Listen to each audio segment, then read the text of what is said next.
দেশের বাইরে আমার কোনো ঠিকানা নেই, এটাই হলো আমার ঠিকানা। এই দেশ, এই দেশের মাটি, মানুষই আমার সবকিছু। 2015 সালে লন্ডনের এক অনুষ্ঠানে কথাগুলো বলেছিলেন খালেদা জিয়া। মঙ্গলবার সেই চিরচেনা স্বদেশের মাটিতেই শেষ নিঃশ্বাস ত্যাগ করলেন 3 বারের সাবেক এই প্রধানমন্ত্রী। তার মৃত্যুতে বাংলাদেশের রাজনীতির এক আপসহীন অধ্যায়ের সমাপ্তি ঘটল। খালেদা জিয়ার রাজনৈতিক জীবনের সবচেয়ে বড় বৈশিষ্ট্য ছিল দেশের মাটির প্রতি তার অটল টান।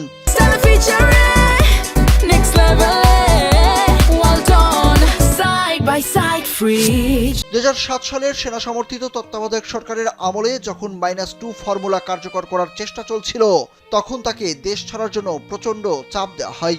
তৎকালীন সরকার তাকে সপরিবারে বিদেশে পাঠানোর সব ব্যবস্থা চূড়ান্ত করেছিল, কিন্তু তৎকালীন এই বিরোধী দলীয় নেত্রী দৃঢ় কণ্ঠে বলেছিলেন, বিদেশে আমার কোনো ঠিকানা নেই, মরলে এই দেশের মাটিতেই মরব।